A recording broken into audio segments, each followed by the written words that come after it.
Hey everyone, welcome back to the channel. So look, I have been a Harley guy my whole life. The Deep Rumble, the Chrome, the Legacy, all of it. It is in my blood at this point. I've toured on road glides, cruised on lowriders, and I don't plan on switching anytime soon. But lately, something has been nagging at me. You see, I keep seeing posts, videos, and reviews about the new 2025 Indian Challenger, and I have to be honest with you guys, this thing has me curious, like really curious. As someone who has primarily ridden Harley-Davidsons in the cruiser lineup, Indian has always been a brand that I've heard of, but I've never really taken seriously until now. So in this video, I'm going to break it all down. I'll walk you through the specs, tell you what I like about the Challenger, yes, even compared to Harley, and then I'm going to rip into what I don't like, and finally, I'm going to tell you who this motorcycle is actually for, because newsflash, it's not for everybody, but I think you're going to be surprised by the answer, so let's get into it. Okay guys, well the 2025 Indian Challenger is powered by the PowerPlus 112 engine. That is a 1,835cc liquid-cooled V-twin, putting out 126 horsepower and 133 pound-feet of torque. Those are real numbers, straight from Indian's press release and backed by third-party tests from Cycle World, Slash Gear, and a bunch of other people. So it's got a 6-speed transmission, cast aluminum frame, inverted front forks, and Brembo brakes. This is a performance bagger, guys, from the ground up. And on the tech side, you get a 7-inch Ride Command Plus touchscreen with built-in navigation and, get this, Apple CarPlay. Not, it can work with CarPlay if you hack it, just literally native CarPlay integrated, ready to go.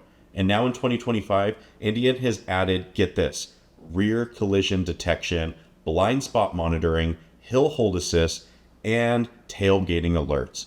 That's rider safety tech Harley simply doesn't offer at this level at this time. So let me say something that might surprise you guys. This bike does a lot of things better than Harley-Davidson. Number one is going to be the tech. You see, the Ride Command Plus system is probably the best infotainment on any motorcycle right now. It's fast, it's crisp, and you actually get GPS, not the clunky stuff.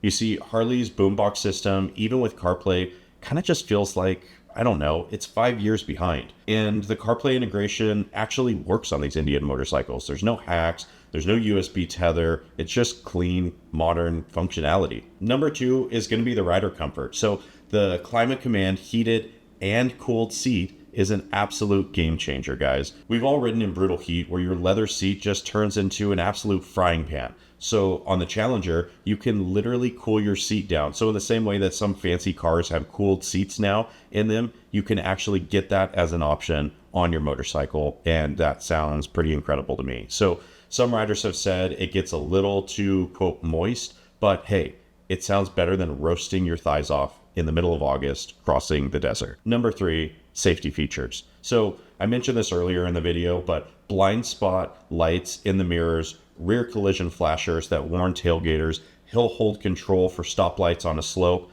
That's tech that I frankly wish my Harley had. And then number four, performance. So the PowerPlus 112 is a brand new engine for Indian motorcycles, and it's smooth, it's responsive, it revs way higher than a Milwaukee 8 right out of the crate. You get more power across the rev range, and when you crack the throttle, it just delivers. It's there, it's ready to go. It is torquey and a lot of fun. So Slash Gear and Roadrunner magazine both said that this is one of the fastest stock baggers on the market.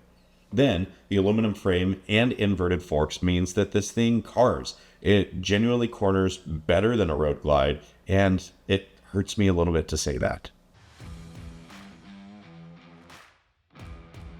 So we've talked about the specs, we've talked about some of the great things that I do like on this motorcycle, but now let's talk about the stuff that doesn't sit right with me, because, newsflash, there's actually a lot. First up, the engine lacks soul. So yeah, the numbers are great, guys, but it feels a little bit clinical. There's something to be said for some of the clunkiness in the transmission of Harley-Davidson. Harley's Milwaukee 8 may not be as fast on paper, but it does have that low-end thump, that heartbeat, that torque at the lower RPMs, and just really that feel. See, the Challenger doesn't give that. It is refined in the best way, but that refinement can sometimes leave you wanting a little bit more.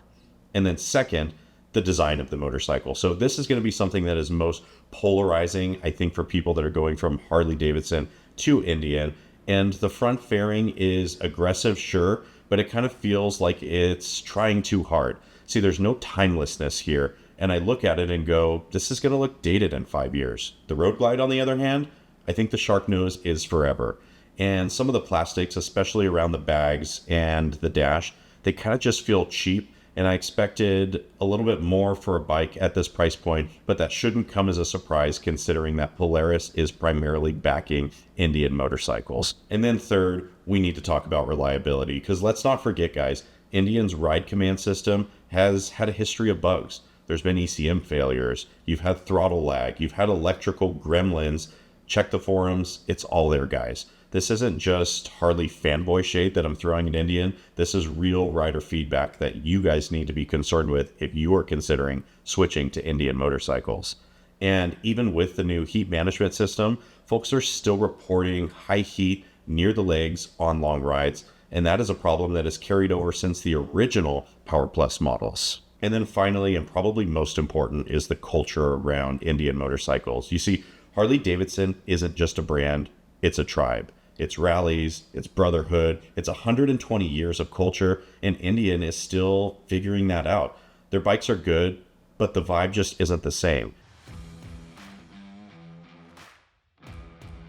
So, who is this motorcycle for?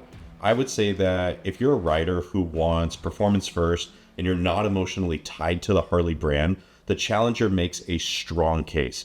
See, it's got the power, it has the handling, it has the tech, and it has modern features that, frankly, Harley still hasn't caught up to.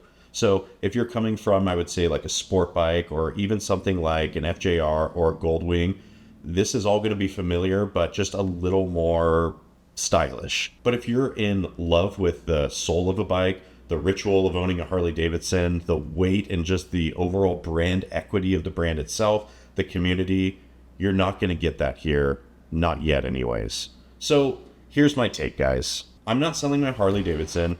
I don't think that's ever going to happen. I think I'm always going to have a Harley-Davidson in my motorcycle collection, but I have a tremendous amount of respect for what Indian Motorcycle is doing. You see, the Challenger is fast, it's smart, and it's better equipped than anything Harley has in this category. And if Harley doesn't respond, they could lose ground to Indian real fast. But the question you're asking is Indian Motorcycle personally for me? I would say not quite. See, I ride for more than the spec sheets. What about you guys? I'm curious to hear what your thoughts are. Would you throw a leg over the 2025 Challenger, or is it Harley or nothing? Let me know down in the comments. Hit the like button if you bleed orange and black, and subscribe for more honest reviews from a rider who calls it like he sees it. Thank you guys so much for tuning in.